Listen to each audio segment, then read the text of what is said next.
Portugal é um país onde podem fazer muitas coisas, mas também há coisas que não devem fazer. Isto pode parecer óbvio, mas os deuses do YouTube dizem-me que este é um tipo de vídeo que as pessoas podem querer ver. E quem sou eu para contradizer os deuses da internet? Por isso, como um bom escravo do algoritmo, aqui estou eu a fazer um vídeo sobre coisas que não devem fazer em Portugal. Espero que gostem e que o consigam encontrar entre os milhares de vídeos exatamente com o mesmo tema. Amargo? Quem está amargo? Vocês é que estão amargos. Want to learn Portuguese or are you here just to look at the pet platypus? Then try this course. I made it.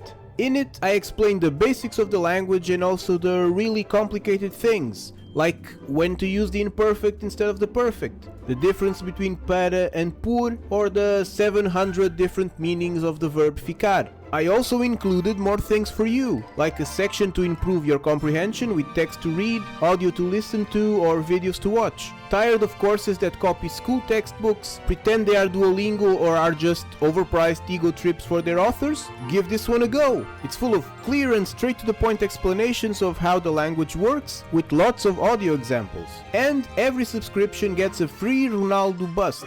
Join now! Por favor. Não peçam para jantar às 6 da tarde.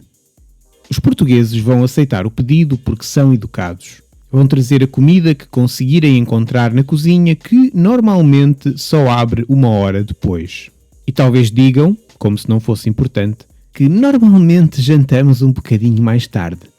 Esse bocadinho significa 2 horas. Nunca, em circunstância alguma, critiquem o café.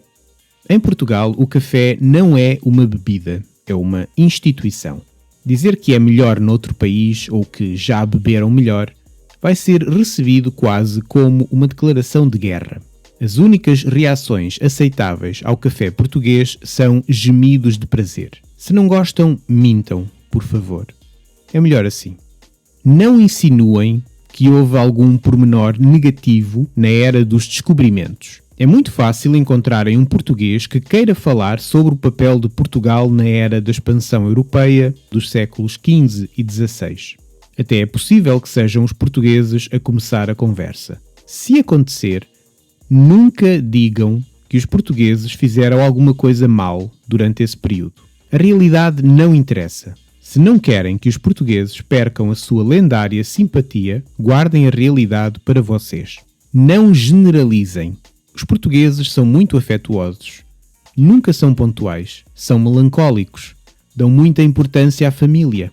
Os portugueses são isto. Os portugueses são aquilo. Alguns portugueses, talvez. Outros não, como qualquer outra nacionalidade. Não falem de futebol. Podem falar de religião à vontade. O tempo em que a religião era um assunto sensível em Portugal já passou. A religião foi substituída pelo futebol, outro tipo de religião, como assunto sobre o qual podem conversar com um português, mas com cuidado. É adequado perguntar a alguém se gosta de futebol. Perguntar qual é o clube de alguém. Perguntar se tem um jogador favorito. Tudo isto é relativamente seguro, mas comecem a conversa a dizer que não gostam do clube X ou do jogador Y, sem saber a opinião da outra pessoa, e podem ter uma vida muito difícil. Não se queixem de nada. Claro que vão ter motivos de queixa. Nenhum país é perfeito, Portugal incluído. Se nos visitarem nas férias ou se mudarem para Portugal, vão encontrar coisas menos boas, coisas que podiam motivar queixas. Mas não se queixem. Não porque não têm o direito de se queixar, claro que têm. Não porque os portugueses acham Portugal perfeito ou porque não conseguem lidar com queixas. Claro que não acham e claro que conseguem. Não se devem queixar apenas porque, quando visitamos a casa de alguém, não comentamos as manchas de umidade na parede, a fila para ir à casa de banho ou o número de formulários que é preciso preencher para beber um copo de água. Guardem as queixas todas para quando não houver portugueses por perto. Não façam listas de coisas que não devem fazer em Portugal. Isto é muito importante, claro. Especialmente se não forem portugueses. Talvez não conheçam o país e o povo assim tão bem. E por isso, talvez a vossa lista não esteja certa. Se calhar, não há problema nenhum em fazer algumas coisas na vossa lista. Se calhar, não fazer alguma dessas coisas é que é uma coisa a não fazer. Joguem pelo seguro.